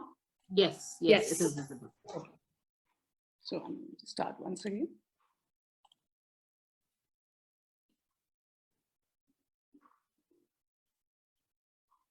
So let me give you some food for thought to begin with.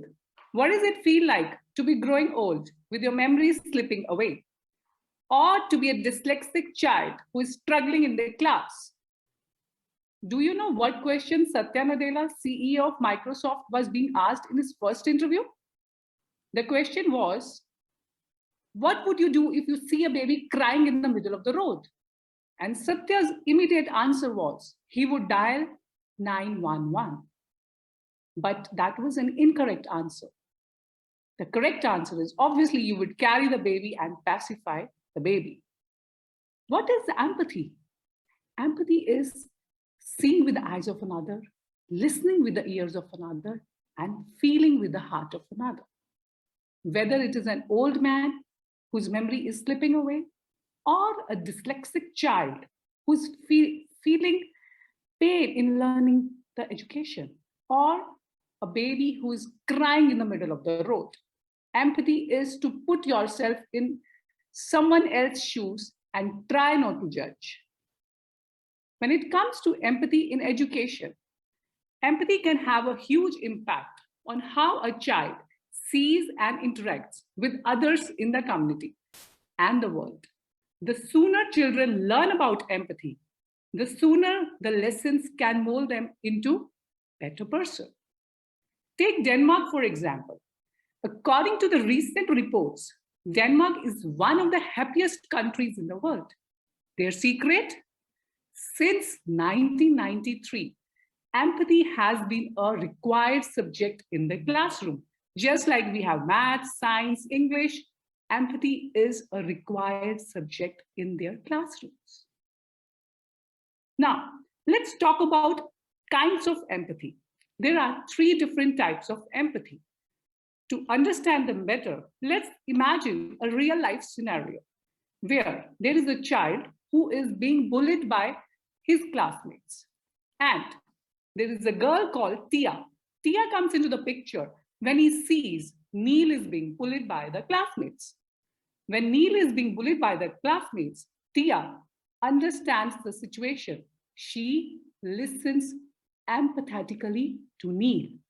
After listening, she tries to understand the pain which Neil is going through.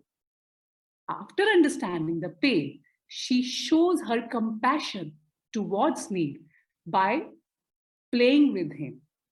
So this is what different type of empathy is. Cognitive empathy is to understand someone's pain, just like Tia did towards Neil. Then feeling sense of sadness for others, the situation which he or she is going through. And lastly, standing for that person, showing compassion towards that person by doing something, by acting, by showing an action.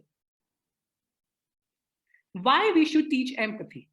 Well, to be a teacher is more than giving instructions. One has to understand ways of learning, infer what happens inside children's minds, and to understand their role as a student.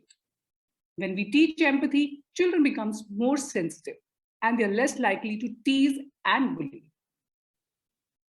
Imagine when we have to teach empathy, how we should imbibe it in the classrooms. First and foremost thing is we have to consider child as the central or the focal point. And our lesson plans should be molded keeping child in the mind. Child should be seen through the eyes of the child, whether he or she is going to understand the concepts which I'm going to deliver or I'm going to prepare or not. So, if teaching mathematics, cognitive demand, or any other subject, or maybe an assessment, what is the big idea in this lesson? How should I connect this idea to the child? So keeping that particular thing in mind, we should be ready with our plans. How does a teacher promote empathy? First and foremost, she needs to prepare, obviously. After preparation, engagement, and lastly, reflect and act. How do we prepare? We need to create a safe place, lead ourselves by example, and develop emotional competency. This only comes when there are a lot of activities which are being planned in that manner, keeping empathy and child as the central point. Engage. There are various methods, and almost all my co-participants have mentioned beautifully about the various methods which we can engage children. It can be group play, storytelling, immersion, problem solving. There are n number of methods which children can be engaged. So prepare, engage, and finally reflect and act. How can we reflect and act?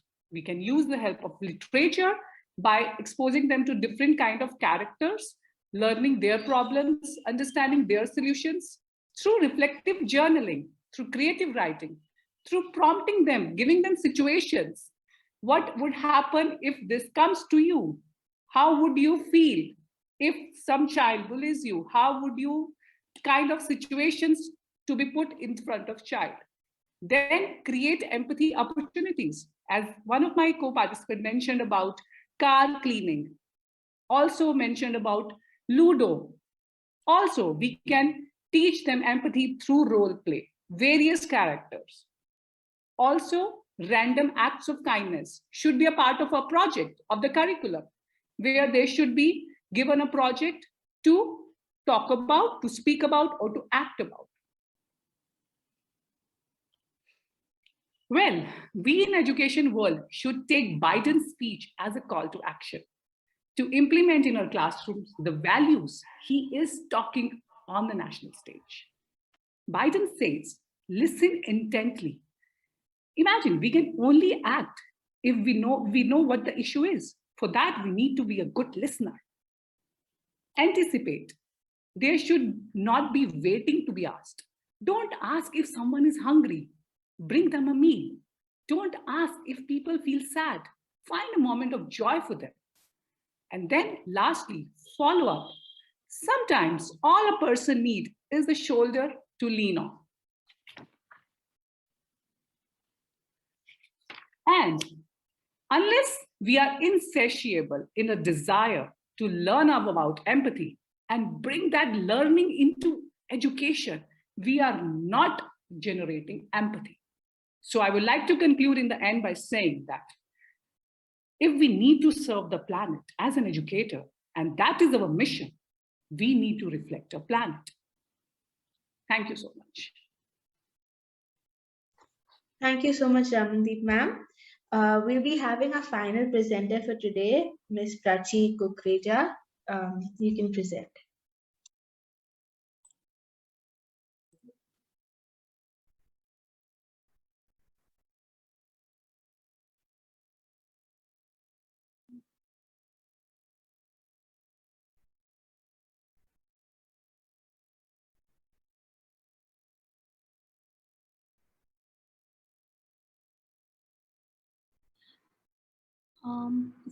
Just one second.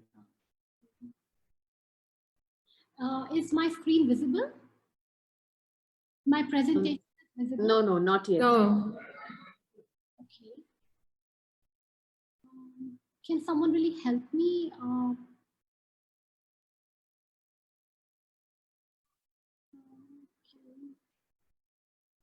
Are you sharing the screen? Yes, I have shared my screen. I can see it, but I think it's not visible to the audience. It's what I believe.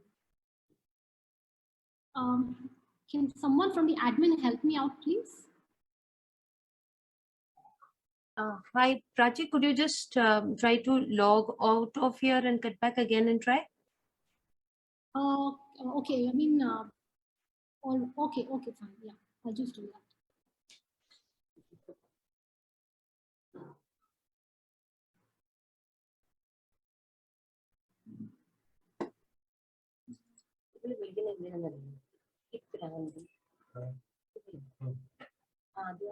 Team വിളിക്കും ഇവിടെ അതേ question ചോദിച്ചു ഞാൻ അവിടുത്തെ answer എല്ലാവരും team മൊത്തം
Okay. Good morning, everyone. I am Prachi Kukreja Chandiramani, and I'm here to present my views on empathy in education. First of all, thank you, Manoj. Thank you, fellow judges and contestants, for really bearing these 2 minutes with me. I think a beautiful example of empathy which just got demonstrated here. So, it is so funny that our 21st century skills framework has focused on creativity, coordination, critical reasoning as the main skills and the main traits, but we have really forgotten about the mental health and about the compassion in the entire framework. And we really got introduced to it, to the importance, especially after the COVID-19 pandemic, which really shook us apart. It really shook us, and it really brought us to feelings of anxiety, depression, feeling low, just don't know what to do, unnecessary fear, and etc. So it makes empathy more and more important. And now, especially in education field, it is more and more important now. And like my fellow friends have already told us what it exactly means, step into my shoes and then you're going to come to know how exactly I'm going to feel. But friends, remember, the feeling looks very simple, to feel other person's pain, but it's a super challenging feeling. Okay, so the empathy is a very powerful tool. These are some of the traits that you can see on my screen. So empathy is a powerful tool. It's a valuable trait for 21st century framework. And there are people who are, who are the nature lovers, who are very good at problem solving skill, who have strong intuition, who just do not believe in conflict. I believe that somewhere they're very close on developing towards, developing this feeling of empathy. And empathy really needs to understand empathy. You need an emotional diet, something which I really came to know. You really need to have that, different kinds of feelings to understand. Now, why to empathize? So you have numerous benefits. It builds an inclusive learning climate in the education sector. You have an active classroom engagement. It solves your behavioral problems like stress, anxiety. It also brings sometimes a novel solutions to tackle the issues like anger and bullying, which has become so common, especially even in the online classes. You have better people management. When you are empathetic, you make good practical decisions. Definitely it builds your intuition and foresight, because you actually come to know, what the other fellow is thinking and how really can I help the fellow or a teacher with my empathetic behavior. And definitely this needs no conclusion that EQ leads to a better and higher IQ and not the vice versa. So yes, empathy is so damn important. Now, when you come to the education sector, there are three, basic parameters of an education ecosystem. For me, it is all about school, management, teachers, then it comes to the parents, and then definitely our students. So we need to be empathetic towards all of them, not just children. We need to show empathy towards all the parameters of all the people here. So when we talk about empathy towards educators, okay, like as parents or as children, how can you be more empathetic towards them? We need to understand their home situation. Just don't give them extra pressure. Okay, I just want these deadlines to complete, or let my course complete. Let's give them salary on time, because we all need, finances are so important. Have a break, have a Kit Kat, right? So we need to give them enough time to rejuvenate. Educators, they too need a break when they are juggling between the hybrid learning systems, and give them timely upgradation of skills like support if they want to do a particular course, help them in doing that. Allow the educators, teachers to make mistakes. Very, very, very important. Something which I really love this is like we allow students to make mistakes. It's okay. If they are making mistakes, absolutely fine. And trust them, appreciate them, their hard work, that their family. In the times of emergency, please do support them. I think this is how we can be beautifully empathetic towards them. When we come towards the parents, oh my God, as a parent of a 6-year-old kid, I know what I have literally gone through. I have become a co-teacher, and but it is also my expectation that I should be setting up realistic deadlines, towards the assignment and the project submission, so the teachers or the other people can be literally empathetic towards the parents. Sometimes teachers also have to let go of the uncontrollable situations. Like if there is a family, you have so many people sharing the gadget, there are technical glitches, there is unavailability of the internet. So let go of some situations which you just cannot control. Now the parents also say that there are so many learning gaps at home that is happening. So we have to handle the miscommunication very, very effectively. We have to be using, when we are talking, we have to use a very subtle and a compassionate tone while we communicate. not at all put the pressure on the parents at all. I think that's very important. And when parents are given the opportunity, so they should be given multiple options to pursue the learning. Now you just cannot stick to the online systems. If somebody wants to go for homeschooling or for private tutors or for the small group studies, we should be given better options. When it comes to the students, now all the students cannot have same empathy feeling throughout. So I have categorized them into 3 stages, like till group age 8, like, very small children, we got to be patient with their behavior. Do not have some expectations that through online learning, they're doing absolutely great and they're learning everything. Accept the presence of the learning gaps when they're going to come back to the school. What you're seeing child online and how the child is going to be offline, it's going to be completely different. So just accept it when the child is tomorrow presented, in the school tomorrow when you're going to see them. Then yes, there has been a slow development of interpersonal skills and social interaction. It's going to take time to flourish, so please accept that. Empathy towards age group from 9 to 10, understand and learn about the field of interest.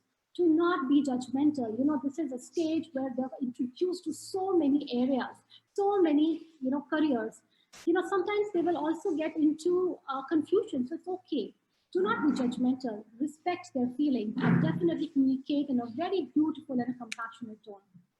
And towards the 18 plus age groups, now this is an age group which sometimes wants to jump into the startup culture. This is the, this is an age where they just want to say, I don't want to do anything. I'm just so confused. Just leave me. That's fine.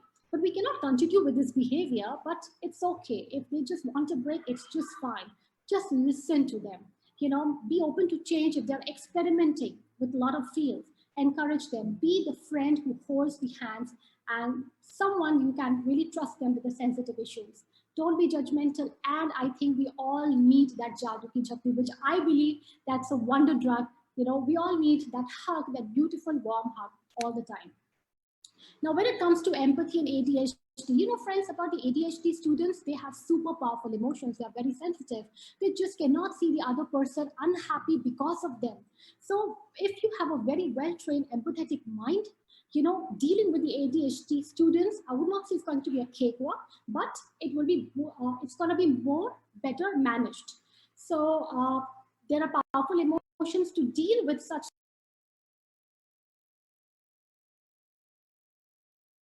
or people patient with you. How to build a charity begins at home. Yes, at home you have to express and demonstrate to your students. Education is the key. Know the difference between sympathy and empathy. Very important. Role or pretend plays to be performed at schools and universities. We see in Delhi universities, we see the flash mobs in the malls, how they are expressing the situation and telling people, about the other person's situation. And it's a beautiful way and a powerful way to build empathy.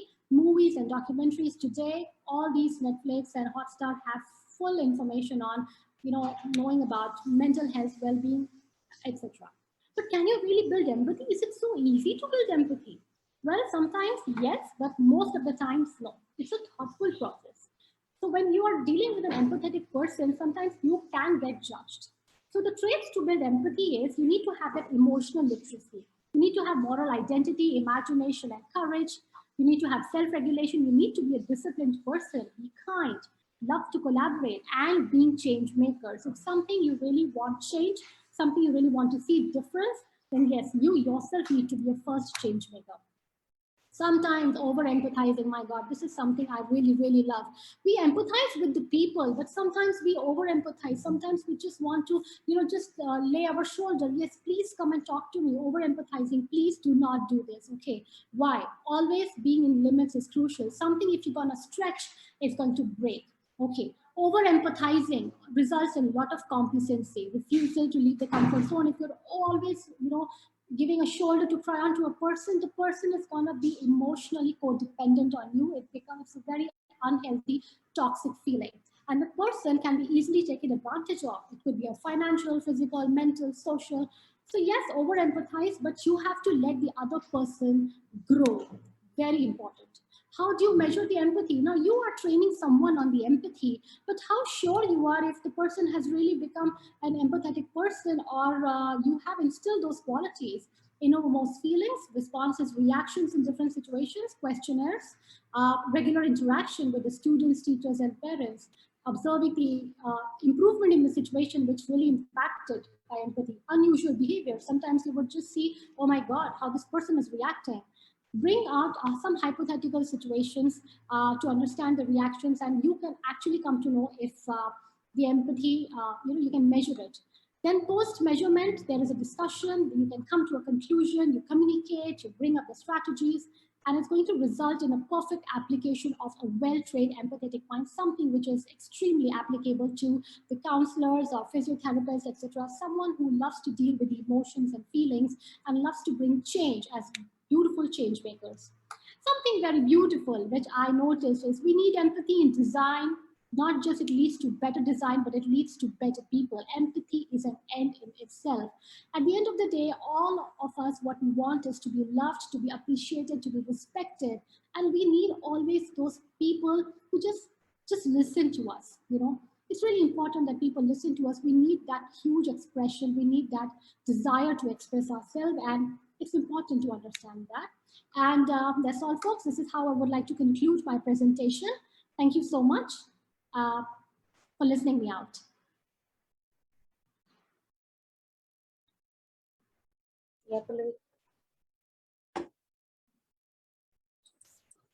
Yes, that is what I was thinking.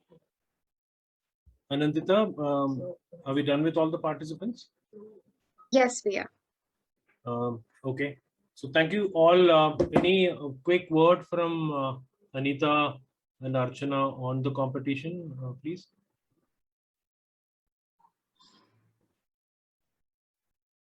I wouldn't want to call it competition, more in terms of. Actually, it's been a learning experience, no doubt. Like, how Archana also mentioned, it was absolutely a wonderful learning experience. First of all, since I've got the opportunity, I'd like to thank both Manoj and Sandhya for bringing forth this exemplary initiative, because what we saw over here is such initiatives, it connects the three most important components in the educational ecosystem. You talk about students, you talk about teachers, and you talk about parents. So about contestants, it was sheer delight to listen to each one of you about maybe how you're proposing or how you have integrated empathy in education. And I would like to proffer my congratulations to each and every one of you. All right. As many of you mentioned, this is the period that, we're living through. And this period will go down in history as a very important chapter. So we know that the outcome of the challenges that have been posed to us, it has been cathartic.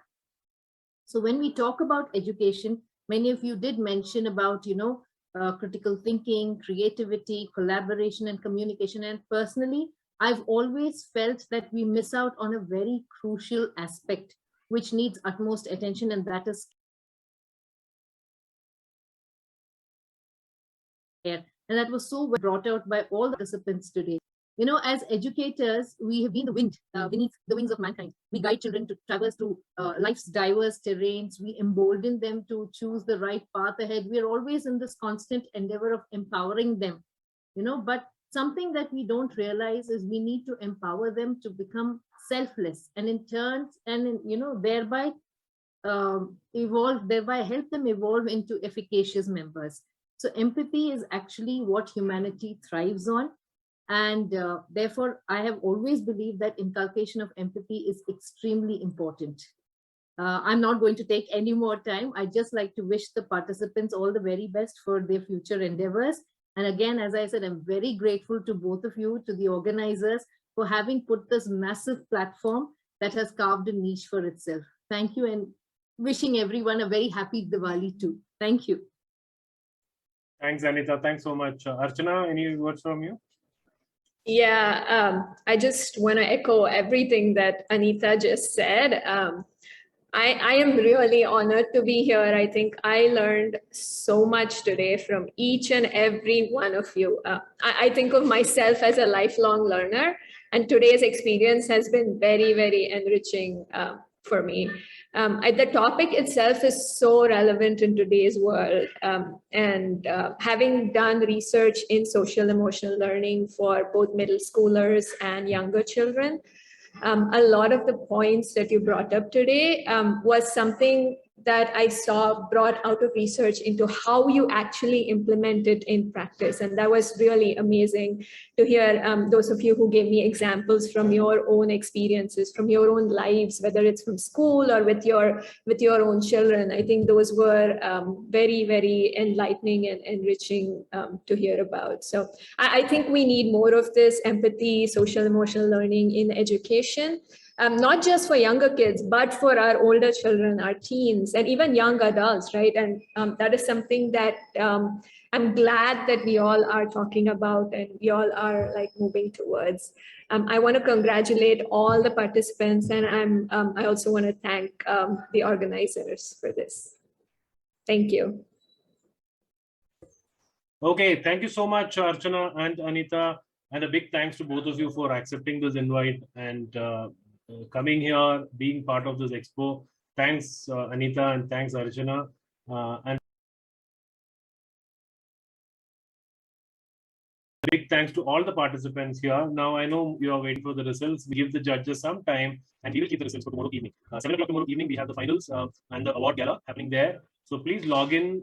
All the announcements, awards, everything is going to be handed over at 7 o'clock tomorrow evening. Not the same login. You'll have to log into bsei.in, the website that you see in my background. bsei.in is a website that you need to log in, and you can come into the expo, and we will announce the results there. Anita and Archana, more than happy to have both of you join us at the award gala tomorrow to announce the winners as well. So thank you so much, and we log out for now, and we will connect back exactly at 12:30 because we have the next interesting discussion going to happen, which is on education challenges faced by relocating parents. So parents who are trying to relocate back to India, we are going to talk what are the challenges that they face and how we can, as an ecosystem, help them in ensuring that the transition is smooth. So that's happening at 12:30. So do join back at 12:30 for the next part. Thank you so much for now, and see you at 12:30. Thank you. Thank you so much. Thank you so much. Thank you, everyone.